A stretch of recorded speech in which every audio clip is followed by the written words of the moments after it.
Magandang umaga mga bata! Magandang umaga din po!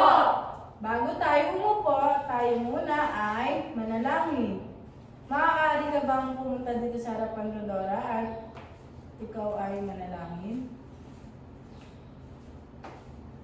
Pangalan ng Ama, ng Anak, ng Diyos, Espiritu Santo. Amen. Panginoon, salamat po sa paggabay sa amin dahil nakarating po kami dito sa paaralan ng ligtas at bigyan niyo po sana kami ng kaalaman at bukas na isip para sa bagong ituturo ng aming guro. Inaman po ang aming samot-dalangin sa matamis sa pangalan ng Jesus. Amen. Amen! Maaari na umupo ang lahat. Ako si Teacher Joy. Maaari na akong tawagin Ma'am Joy kung hindi kayo komportable na tawagin akong Teacher Joy. Sino nga ulit ako? Si Ma'am Joy. Mahusay. Sino ang absent ngayon? Wala po. Magaling. Present kayong lahat. Maaari ba natin basahin ng sabay-sabay kung ano ang mga alituntunin? Letra. L. Lagi makinig ng mabuti. E. Epektibong makilahok. T. Tiyangin maayos ang mga kagamitan. At rumispeto sa kapwa. A. Alagaan ang kapaligiran. Ang mga alituntunin na to, habang nasa eskwelahan tayo, ay dapat natin itong sundin at gawin upang maiwasan natin ang posibilidad na hindi magandang mangyari dito sa loob ng paaralan. Malinaw ba sa lahat? Opo! Maaari ba kayong tumayo at tayo magkakaroon ng pampasigla? Opo! Alam niyo ba ang kanta at sayaw kung ikaw ay masaya? Opo! So, simulan na natin. Kung ikaw ay masaya, tumawa ka, ha, ha! Kung ikaw ay masaya, tumawa ka, ha, ha!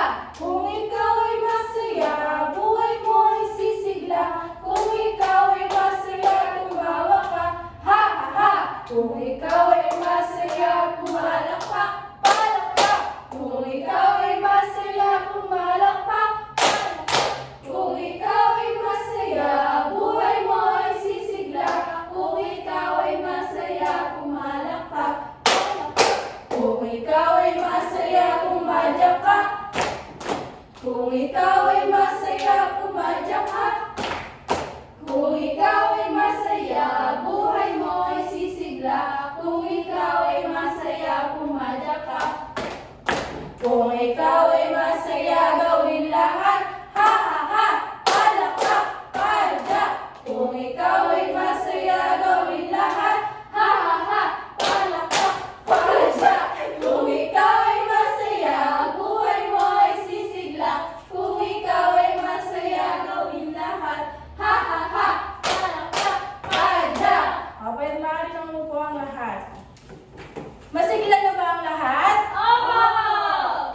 Bigyan ng 3 palakpak ang bawat isa. 1, 2, 3. Balik-aral. Sinong nakakaalala na napag-aralan natin kahapon? Rodora? Wastong paggamit ng pang-angkop na, ng, na, at ga. Mahusay. So, ang na at ga, ginagamit ang na kapag ito ay nagtatapos sa patinig. At ng na naman ay ginagamit kapag nagtatapos ito sa katinig maliban sa G at N or ga at na. So, ang N naman or na ay ginagamit ito kapag nagtatapos sa na. Ginagamit ang ga kapag nagtatapos ang salita sa na. Naintindihan ba ng lahat? Opo! So, ayan, may hinanda si teacher na panimulang gawain. Basahin niya ng sabay-sabay ang panuto. Kumuha sa loob ng kahon ng isang papel. Hanapin kung saan ito tamang ilagay upang mabuo ang isang salita. Merong kahon dito si Teacher Joy, kung saan dito nakalagay lahat ng tamang isasagot nyo dito sa hanapin mo ako. So, ito ang kahon ng kasagutan. Maaari kayong pumila ng maayos upang magsagot dito sa harapan.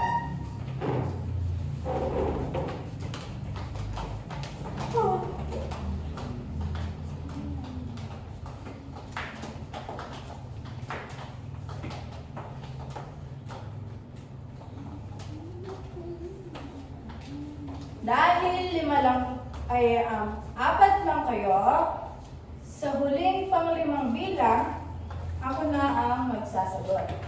Malinaw ba? Opo, ma'am.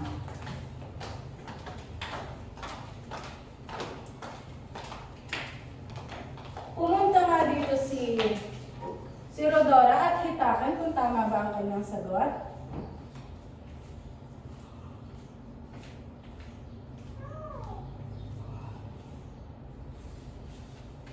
Tama! Bigyan ng 3 palakpak! Ang galing. Una, Yumi.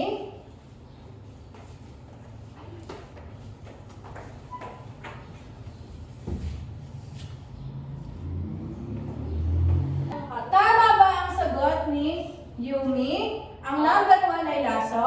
Opo! Joanna, tumayo ka at hilahin ang iyong sagot.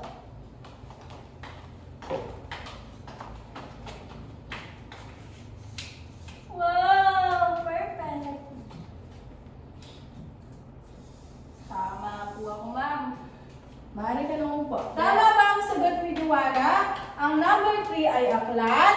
Opo! Number 2. Joella?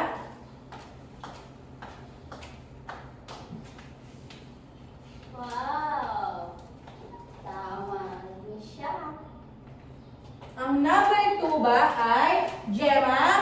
Opo! Mahusay. At ang number 4 ay Grimo!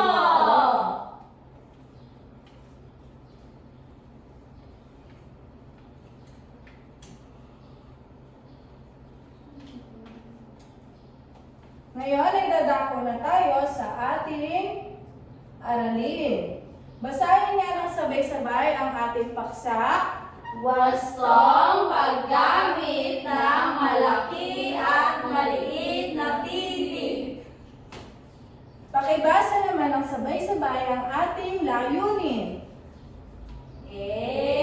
Natutukoy ang wastong paggamit ng malaki at maliit na titik sa pangungusap at ang pangalang pataki. Bilig na isusulat ng wasto ang mga salita at pangungusap gamit ang malaki na titik.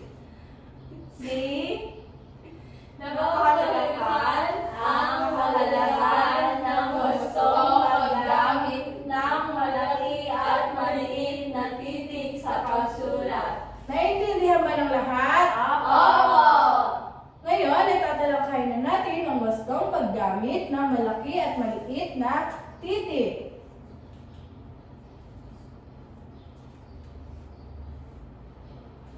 Ang malaki at maliit na titik ay tumutukoy sa anyo ng mga letra sa alpabeto na ginagamit sa wastong pagsulat ng pangungusap. Ang malaking titik daw at maliit na titik ay makikita natin sa alpabeto at ginagamit din ito upang mabuo ang isang salita o isang pangungusap. Maaari mo bang basahin ito, Rodora, ang malaking titik? Ang malaking titik, capital letter, ay ginagamit sa simula ng pangungusap at sa mga pangalan ng pantangi tulad ng pangalan ng tao, lugar, araw at buwan. Halimbawa, Maria, Pilipinas, Lunes, January. Ang malaking titik daw o capital letter ay ginagamit sa simula ng pangungusap at sa mga pangalang pantangi tulad nga daw ng ngalan ng tao, lugar, at araw o buwan. So ang halimbawa nito, sa pangalan ng tao ay Maria. Sa lugar naman, kung saan tayo nakatira sa Pilipinas. At ang araw naman ay araw ng Lunes. At ang buwan naman ay buwan ng January. Ginagamit ang malaking titik kapag tiyak ang tinutukoy ng isang salita o isang pangungusap. So, ginagamit ang malaking titik sa mga tiyak na ngalan ng tao, hayop, lugar, araw, at buwan. Tinatawag din ito na mga pangalang pangtangi. Maaari ba kayong magbigay ng halimbawa ng malaking titik sa pangalan ng hayop? Halimbawa, aso. Ano ang maaari mong ibigay na pangalan ng aso? Joanna? Ma'am, Blackie po. Tama. Maaari mo ba itong isulat sa ating pisara? Opo.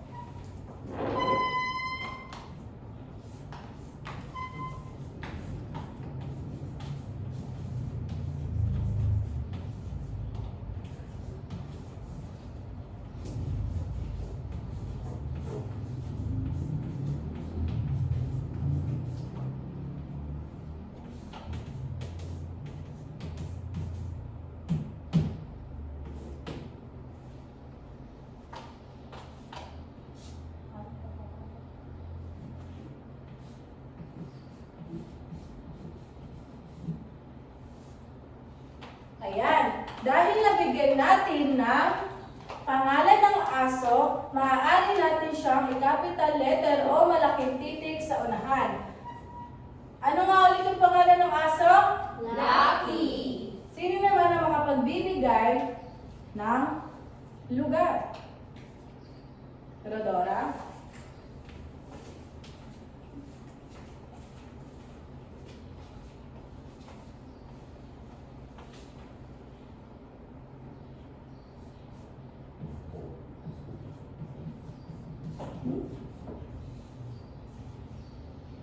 So ano ang binigay ni Rodora na halimbawa ng lugar? Luneta.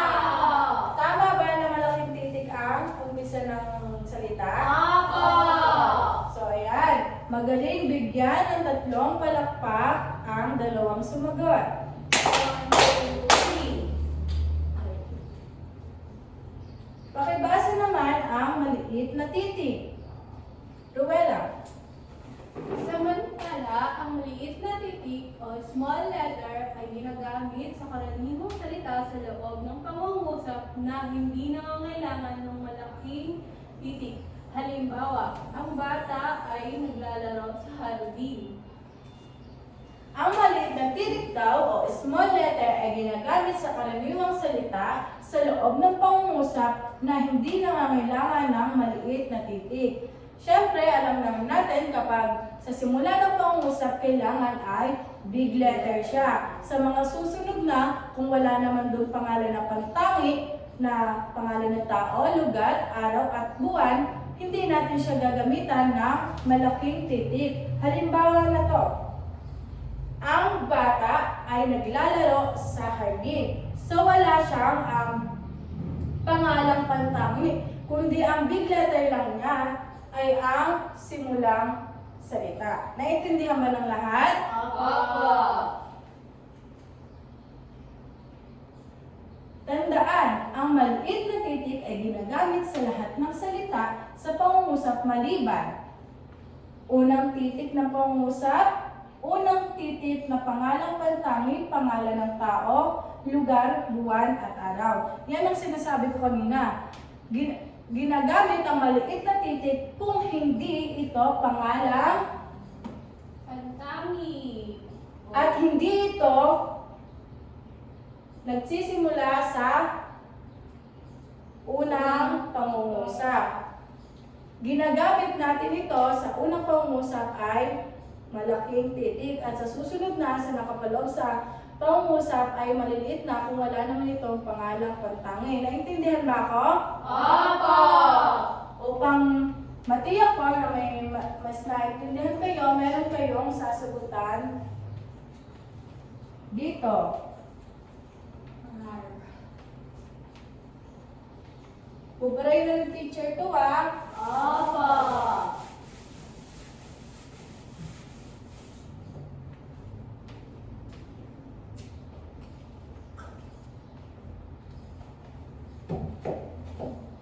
Basahin niyo ang ating paksa sa ating gagawin. Itama ang mali!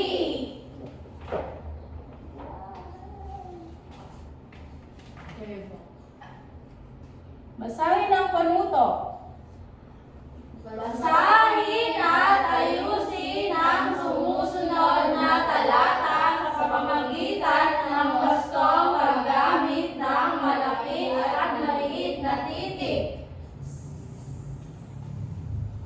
Total, unti lang naman tayo. By pair ninyo na itong gagawin. Kung saan, ayusin nyo itong buong pangungusap gamit ang malaki at maliit na titik. Gawin nyo ito sa isang buong papel. Bigyan ko lamang kayo ng 10 minuto upang sagutan at tapusin ito. Malinaw ba? Opo.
Tapos na po nga.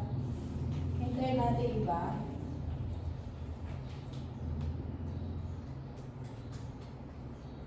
Ma'am, tapos na po. Tapos na po. Tapos na po. Ang sabi ko, di ba, by pair tayo. So, sa ginawa niyo na yan, dahil dalawa kayong gumawa, maaari kayong mamili kung ano yung pinaka-the best na ipepresent nyo dito.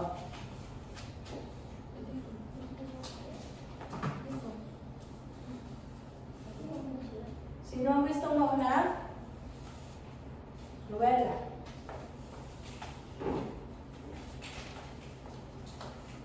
Isasulat po ma'am sa... Basahin na lang. Yung mga big letter dyan at yung mga hindi. Ang naka-big letter po sa pangusap po na ito, si Juan po. Yung Maynila, yung Lumis po, si Dr. Santos po, yung malaking letter. Ito po yung malaking letter, si Juan po. Yung mga malalaking letter po, ito po, Maynila. yung Lunes po. Si Dr. Santos po. Tapos po, yung lugar po, yung Rizal Park. Tapos, yung lugar po ulit, Pilipinas po. Yan po, malalaking letter po. So, maaari ka nang umupo. Mamaya, titignan natin kung tama ang iyong sagot. Dito.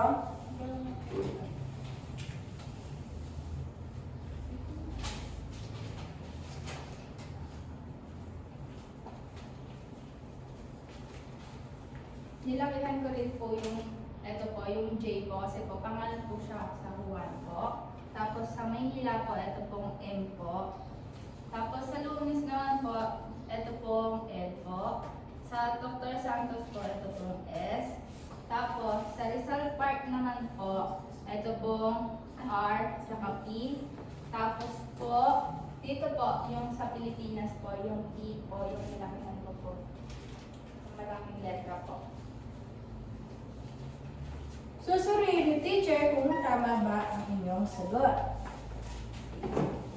Si Juan, ang pangalan ng tao ay malaking titik. Tama ba? Opo. Ay pumunta sa Maynila. Ano ang Maynila? Lugar! Ano dapat siya? Maliit o malaki? Malaki po! Tama, siya ay malaking titik.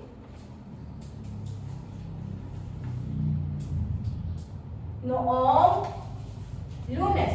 Ano ang Lunes, di ba? Araw? Opo! Malaki or maliit? Malaki po! Tama. Upang bumisita kay Dr. Santos.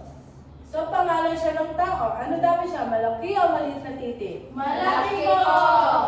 Sabi ng isang grupo na Group 2 ay S lang daw ang Mali po! malaki. Dapat po Tama talaga. ba? Mali po!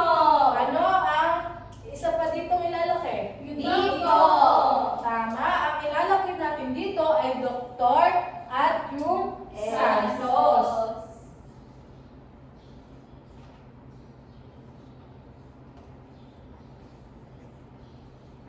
At may hindi kayo nakita. May tuldok tayo. So ano dapat ang simula ng anong pangungusap? Malaki! Malaking Ma'am, ang lit naman po sila tuldok. Ma'am, di na... ligtas ang malinaw ang mata. Malabo. Nagpunta sila sa Rizal Park. Ano ang malaking titik dito? R, copy. Copy. Very good. At kumain ng sorbetes habang nagkukwentuhan tungkol sa kanilang karanasan sa Pilipinas. Ano nga ulit ang Pilipinas? Lugar. Kaya ang letter ng umpisa niyang salita ay Ma'am, Malaki. tama po yung sinulat ko, ma'am. Mali po yung nilagay niya, ma'am. Tingnan niyo po, ma'am, oh. Big letter PN po. sa susunod, mas mainam suriin bago tayo pumunta sa harapan at magsagot. Bigyan ng malalasang palakpak ang bawat isa. Naintindihan ba ang ating ginawa? Opo! May ilang katanungan si teacher bago tayo magpunta sa quiz. Mahalaga ba na alamin natin ang paggamit ng malaking titik at maliit na titik? Opo! Sinong sasagot? Rodora, bakit mahalagang alamin ang paggamit ng maliit na titik at malaking titik? Para po mas matukoy po natin yung mga mahalaga po, katulad po yung pangalan po ng tao po, yung lugar po, tsaka yung buwan po.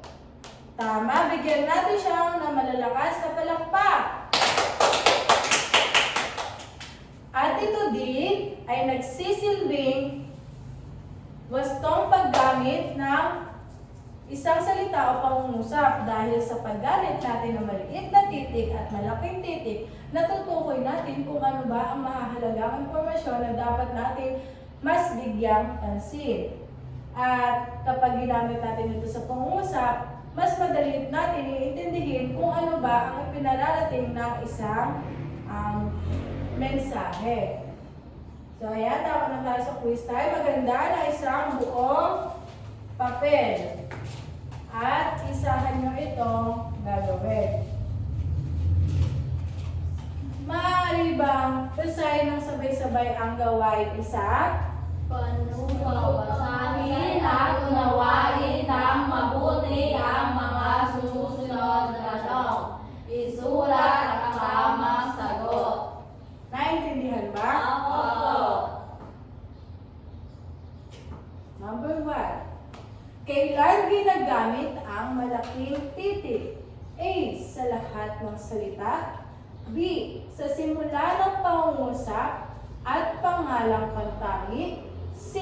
Gitna ng pangungusap. D. Sa mga pang-uri lamang.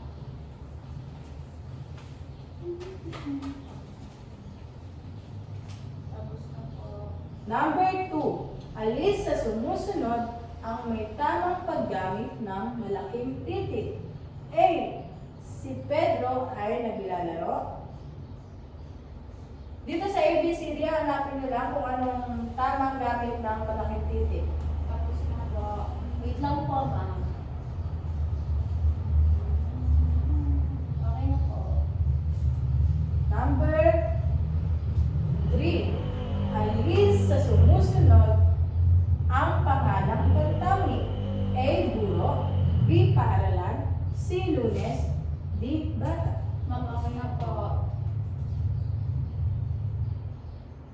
Ano ang dapat gamitin sa karaniwang salita sa loob ng pangungusap? A. Malaking titik. B. Maliit na titik. C. Lahat malaking titik. D. Walang titik.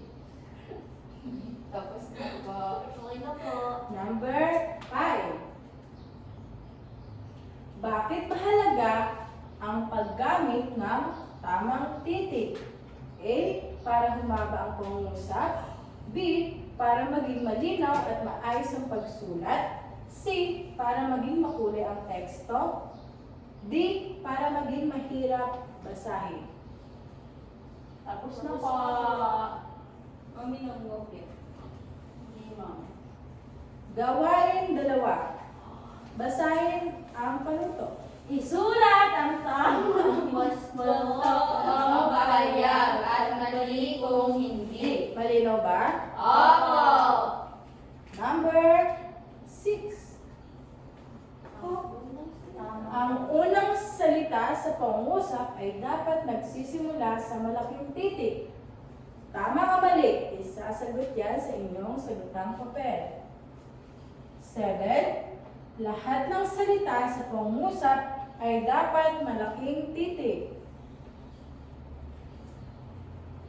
Tama o mali?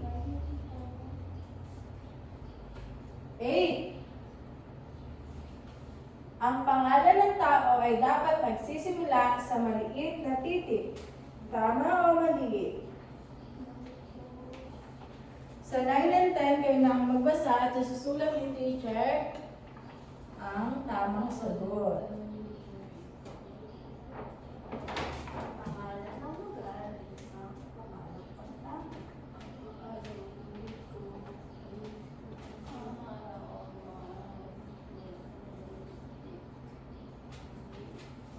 Tapos na po. Magpalitan kayo ng inyong katabi ng inyong papel at tayo mag-check na.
mag-check ang lahat?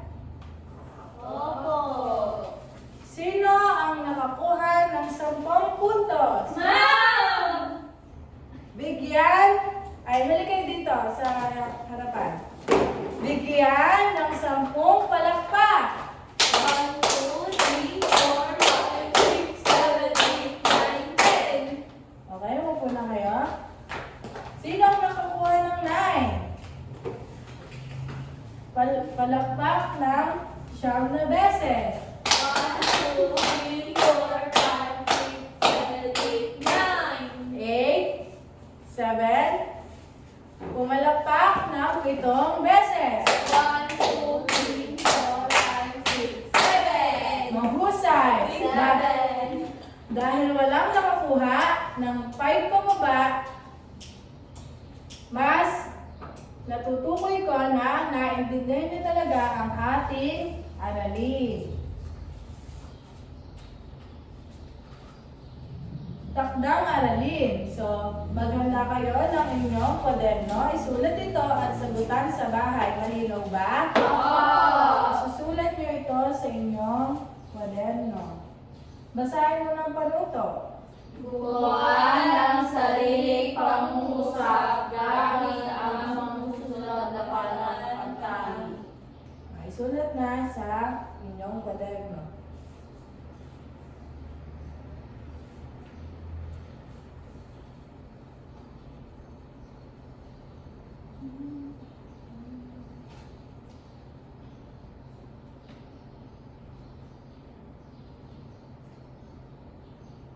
Tapos naman.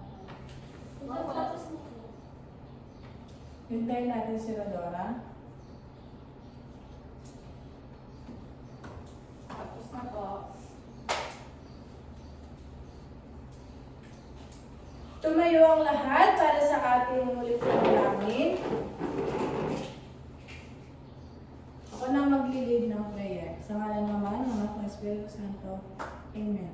Panginoon, maraming salamat po ngayong araw dahil binigyan niyo po ako ng sapat na kalaman upang turuan po ang mga estudyante ko. Sana po ay may natutunan po sila at itatak po sa kanilang isipan yung mga ginawa po namin yun. Pag-iingatan niyo po kami sa aming pag-uwi. Yun lamang po at maraming salamat. Amen. Amen. Maraming salamat sa inyong pakikinig. Maaari na kayong umuwi.